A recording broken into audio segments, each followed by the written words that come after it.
हरियाणा के किसान भाइयों, मेरे जल मित्रों, मैं आज आपको जल मित्र कह करके इसलिए संबोधित कर रहा हूं कि आज एक बहुत विशेष प्रयोजन से आपके साथ में बात कर रहा हूं। वैसे तो हर शनिवार को मैं सायकाल 5 बजे किसी न किसी एक समूह से बात करता हूं। कभी मैंने जिनको नए राशन कार्ड बने उनसे बातचीत की है, कभी मैंने व्यापारी भाइयों से बात की है, कभी जो हमारे जो आयुष्मान भारत से जुड़े हुए ऐसे बंधु जिनको लाभ हुआ उन लोगों से बात की है, कुछ हमने एचकेआर के लोग जिनको नौकरी मिली उनसे बात की है।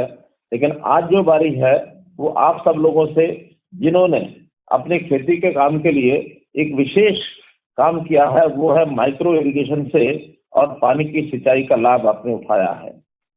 आज विचार इस प्रकार से बना क्योंकि हमको मालूम है पानी जो है बहुत अमूल्य चीज है हमारे लिए। हमारे जीवन में अगर पानी न हो, वायु न हो, तो समझो जीवन भी संभव नहीं है। ठीक कहा रहीमन जी ने कि रहीमन पानी राखिए, बिन पानी सब सून, पानी गए न उबरे, मोती मानस चून। अर्थात ये कहावत बहुत पहले रहीम जी ने कही थी और उस समय भी पानी का जो महत्व था, आज भी पानी का वो महत्व है। बल्कि मैं कहूँगा कि आज तो पानी का महत्व बहुत अधिक है, क्योंकि हमारा आबादी बढ़ती जा रही है, हमारे एक प्रकार से विकास के कार्य बढ़ रहे हैं और पानी जितना है उतना ही है। इसलिए उस पानी के नाते से और हमको एक अभियान लेना पड़ा कि पानी को कैसे बचाया जाए। तो उस नाते सर ने जो माइक्रो इरिगेशन के अपने जितने हरियाणा के बंधु हैं, आज उनसे बात करने का विचार किया। तो मुझे ये बताया गया कि आज जो माइक्रो इरिगेशन के जो लाभार्थी हैं उनसे बात करनी है। बात तो ठीक है, एक सामान्य भाषा में तो जो माइक्रो इरिगेशन का लाभ उठा रहे हैं उनसे ही मैं बात कर रहा हूँ, लेकिन सही मायने में लाभ आप नहीं उठा रहे, बल्कि इसका लाभ तो हरियाणा की पूरी जनता को हो रहा है। हम और आप तो उसमें एक साधन बन रहे हैं। आपने हमारे आह्वान के ऊपर और पानी को बचाने के लिए माइक्रो इरिगेशन का उपयोग शुरू किया और मैं भी इस मुहिम में बहुत पहले से लगा हूँ। इसलिए आप एक प्रकार से मेरा साथ दे रहे हैं, जल मित्र के साथ के नाते से साथ दे रहे हैं। और ये एक प्रकार का बहुत ही पुण्य का कार्य है कि हमें पानी, जैसे दूसरों को पानी पिलाते हैं, कोई प्यासा है उसको पानी पिलाने में पुण्य माना जाता है, वैसे ही देखा जाए तो जो पानी को बचाना होता है ये भी पुण्य का कार्य है। क्योंकि ये जो चीज है एक प्रकार से हमारी पैदावार को जो पानी देते हैं, तो पानी देखा जाए किसान के नाते अनुभव क्या होगा कि कभी कभी हम पानी ज्यादा भी देते हैं और ज्यादा पानी देने से बहुत लाभ नहीं होता है। अत्यधिक पानी देने से भी हमारी जो फसल है उसका नुकसान होता है। जैसा हम लोग जानते हैं कि हर चीज का जो एक प्रकार से अधिकता जो होती है वो अधिकता कभी ना कभी हमको खराब करती है। अब ये विचार कोई ऐसा नहीं कि मुझे आज आया है, ये विचार तो वास्तव में बंधुओं जब मैं संघ के प्रचारक के नाते से गाँव जाता था उस समय ये मेरे मन में विचार आया कि देखिए पानी की जो आवश्यकता है वो सब लोगों की पूरी नहीं हो रही है। खास करके जब दक्षिण हरियाणा में जाता था मैं, गांव जाने के बाद पता लगता था कि नहरों तो बहुत लंबी लंबी बन गई, दूर दूर तक बन गई, लेकिन उन नहरों में पानी नहीं आ रहा है, वर्षों से पानी नहीं आ रहा है। तो पहला विचार मुख्यमंत्री बनने के बाद जो मैंने बनाया कि हमें हर तेल पर और ये पानी पहुंचाना चाहिए, तो हमने उस तेल तक पानी पहुंचाने की मुहिम शुरू की और लगभग 380 तेल जहां 25 साल से पानी मिल गया था, हमने आकर के उस पानी को पहुंचाया है। पानी को, क्योंकि जमीन जो होती है वो पानी के बिना अगर हो तो बंजर जमीन होती है और उसका कोई उपयोग नहीं होता है। धरती जो है हमारी खेती की धरती, जमीन में पानी है तब उपयोगी है, अगर पानी नहीं है तो जमीन भी किसी उपयोग की नहीं है, उस पानी की, उस जमीन की कोई वैल्यू नहीं है। इसलिए उस जमीन पर पानी कैसे पहुंचे, इसके लिए तरह तरह के प्रयोग हमने किए। सबसे पहले आह्वान किया हमने धान के जो किसान हैं उनको। धान पानी सर्वाधिक खेती में पीता है, ऐसा माना जाता है कि 3000 लीटर पानी 1 किलो चावल के उगाने में लगता है। ये बहुत एक बड़ा एक विषय है। तब आकर के हमें लगा कि हरियाणा के जो लोग किसान हमारे भाई पानी को बहुत उपयोग करके धान की पैदावार करते हैं, उनसे आह्वान किया कि धान के बजाय दूसरी फसलों पर आना चाहिए और हमें पानी को एक विरासत मान करके बचा करके अगली पीढ़ी को देना चाहिए। तब हमने एक नारा भी दिया था कि मेरा पानी मेरी विरासत। अब एक केवल कहने की बात नहीं है।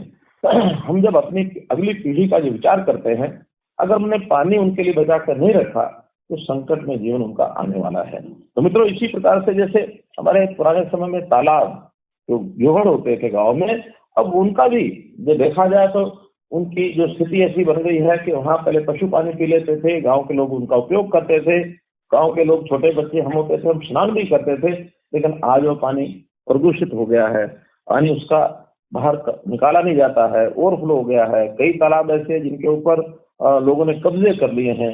तो उन तालाबों को ठीक करने के लिए भी हमने जो सरकार बनाई, तो उसके लिए एक तालाब अथॉरिटी वो हमने बनाई, ताकि प्रदेश के 18,000 तालाब हैं उनकी व्यवस्था के लिए, और तालाब अथॉरिटी जो है उसको हम बना करके उसका ठीक कर सकें। प्रधानमंत्री जी ने भी हमें 2 वर्ष पहले आह्वान किया कि ऐसे जितने तालाब हैं उनको ठीक किया जाए। अमृत सरोवर इस नाम से उन्होंने आह्वान किया कि हर जिले के अंदर 75 तालाब कम से कम ठीक करें, क्योंकि हमारे आजादी के 75 साल पूरे हुए हैं, तो 75 तालाब हर जिले के ठीक होने चाहिए। ये उनकी सीधी सीधी नजर रहती है कि उसको हम लोग कर रहे हैं कि नहीं कर रहे हैं। इसी प्रकार हमने जिस पानी का उपयोग करते हैं वो पानी आखिर नालियों में जाकर, तालाब में जाकर या फिर जाता है, कहीं गंदगी फैलाता है, कहीं ड्रेन में चला जाता है। तो उपयोग किए हुए पानी का अगर हम स्वच्छ करें, उसको एसटीपी के माध्यम से स्वच्छ करके उसका उपयोग दोबारा से करें, सिंचाई में करें, फैक्ट्रियों में करें, या हमारे जितनी भी बागवानी है, हमारे पार्क हैं, या जो हम घर के अंदर काम करते हैं पीने के अलावा बाकी जितने भी साफ सफाई है उस दोबारा यूज करें। तो एसटीपी के बाद उस पानी का उपयोग करने के लिए भी हमने बहुत बड़ा एक प्रयत्न किया है। और उसी क्रम में अब जो पिछले 2 साल से माइक्रो इरिगेशन, वैसे तो प्रदेश में बहुत पहले से ये काम हो रहा है माइक्रो इरिगेशन का, लेकिन पिछले 2 वर्ष से इस अभियान को हमने थोड़ी तेजी इसके अंदर लाए हैं।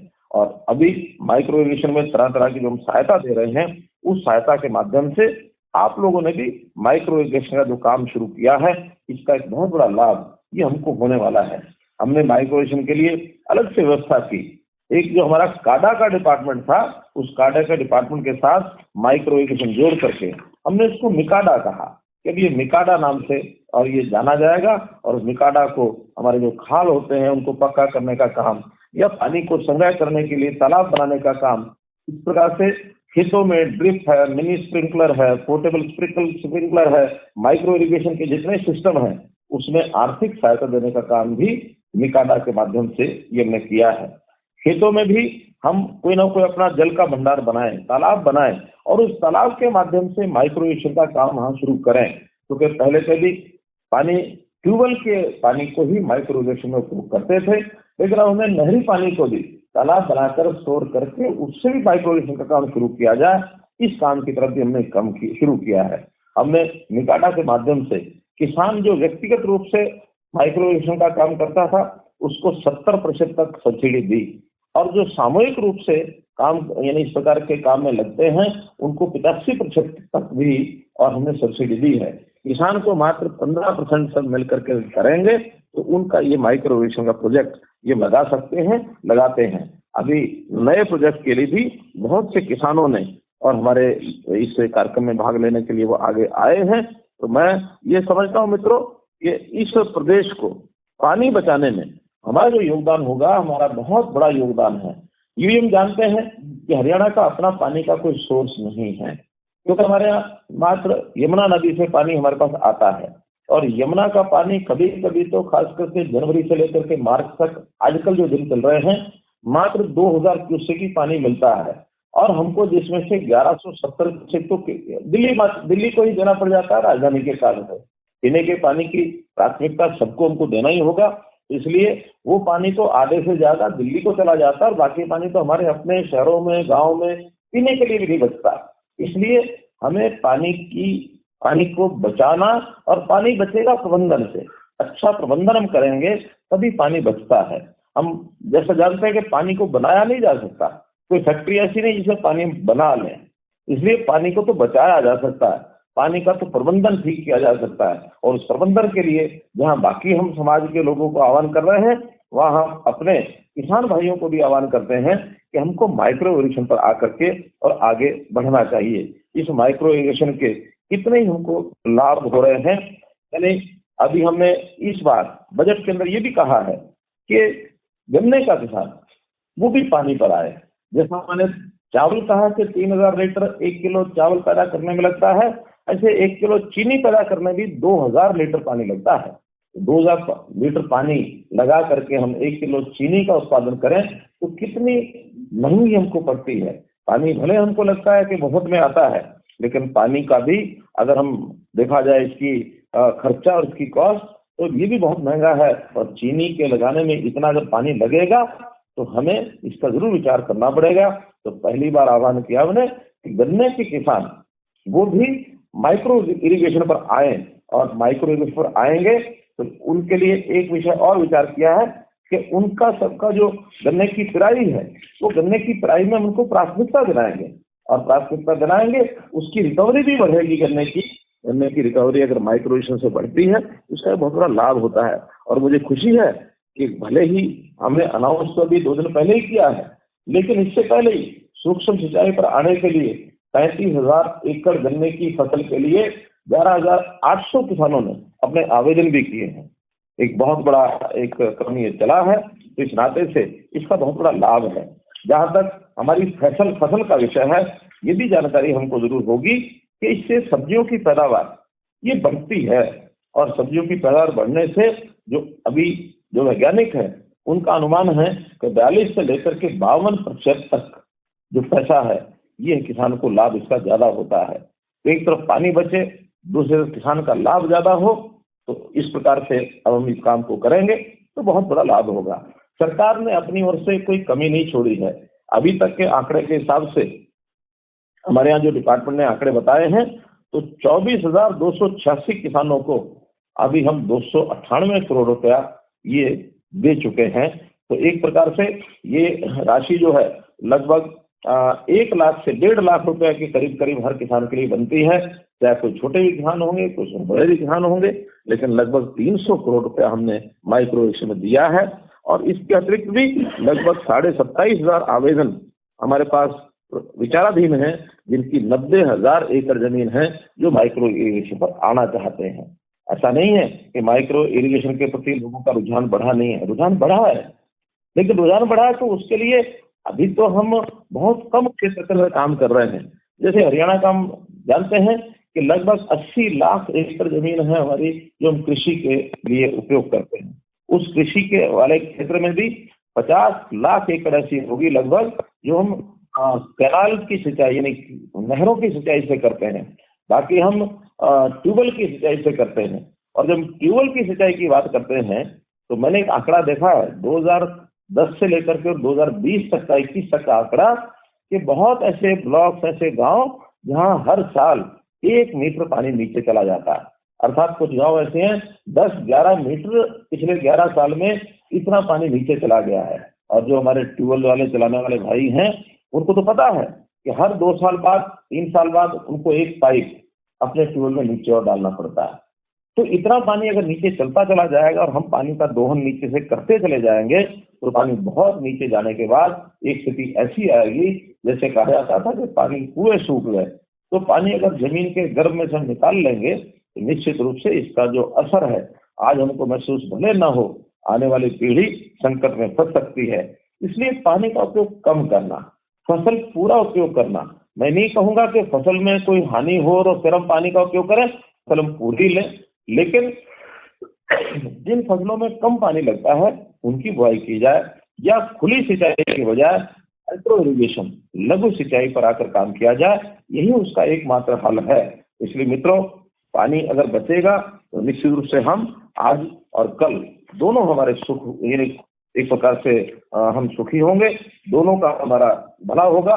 पानी की इस खपत को कम करने के लिए माइक्रो इरिगेशन के जो आज बेनिफिशियरी जिनको कहा, वास्तव में तो बेनिफिशियरी हमारा पूरा हरियाणा है इस काम से, तो हम इसके लिए काम कर रहे हैं। मैं एक और बात बताना चाहूंगा आपको इस बात के लिए कि जैसे हम पानी के स्रोत की बात कर रहे हैं, हमने बहुत लड़ाई अपनी लड़ी है एस ऑयल की, लड़ रहे हैं अभी भी, सुप्रीम कोर्ट में केस फंसा हुआ है। तो एस ऑयल का पानी हमको मिलता है, कुछ राहत हमारी हो सकती है। और इसी प्रकार से हिमाचल और उत्तराखंड के क्षेत्र में रेणुका डैम, लखवार डैम और किसाऊ डैम, इसके हमारे समझौते हो चुके हैं। वहां भी डैम बन रहे हैं, लेकिन उसमें कुछ वर्ष लगेंगे।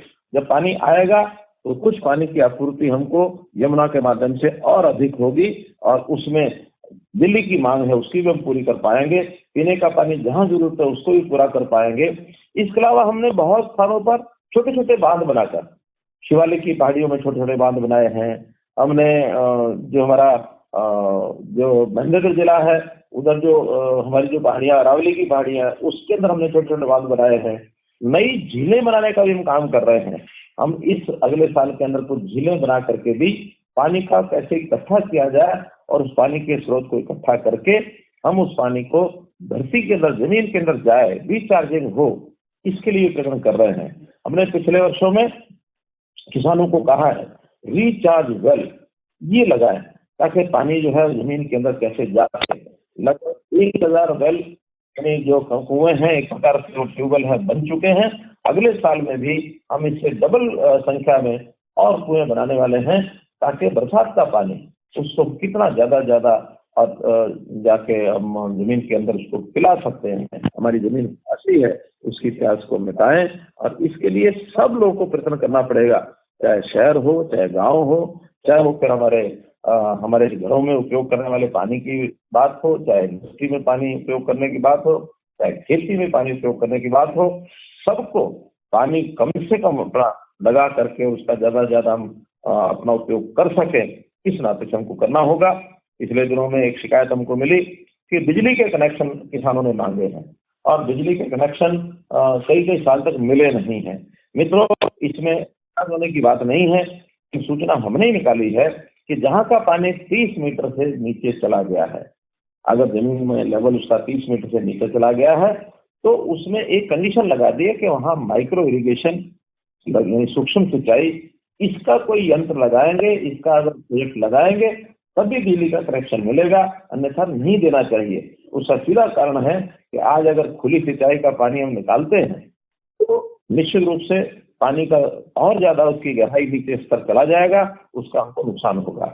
इससे बड़ी एक और बात भी आपकी जानकारी में देना चाहूंगा कि हमारी जो बिजली की खपत है, ये जितना गहरा पानी चला जाएगा उतनी बिजली की खपत बढ़ती चली जाएगी। मैंने कुछ जिलों में देखा है 50 हार्स पावर से भी बड़ी मोटरें पानी की खींचने के लिए लगी हैं, जो कि हमको बंद करना पड़ा है कि 50 हार्स पावर से ऊपर की कोई भी मोटर है, किसान उसका उपयोग नहीं करेगा। और उसका सीधा कारण है जितनी बिजली लगती है उसका पैसा आखिर अंतोगत्वा हम किसान से तो लेते नहीं है, किसान से तो मात्र 10 पैसे यूनिट लेते हैं। और हर एक सामान्य जो हमारा ट्यूबवेल है उसका ऑन एवरेज 1 लाख रुपया प्रति ट्यूबवेल हमारा जो है हमको बिजली विभाग को सब्सिडी के रूप में देना पड़ता है। इस समय 6000 करोड़ रुपए से ऊपर ये मेरी सब्सिडी जा रही है।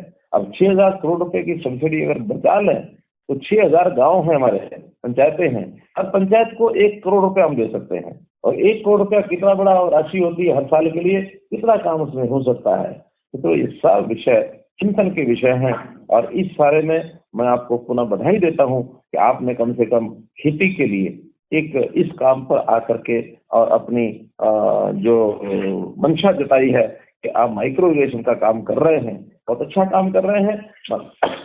मैं अंत में ही कहूंगा क्यों आगे के लिए संकल्प लें कि जितनी हमारी खेती हो रही है माइक्रो इरिगेशन पर, अच्छी बात है, लेकिन जो बची है उसको भी हर समय 1-1 एकड़ में बढ़ते चले जाएं।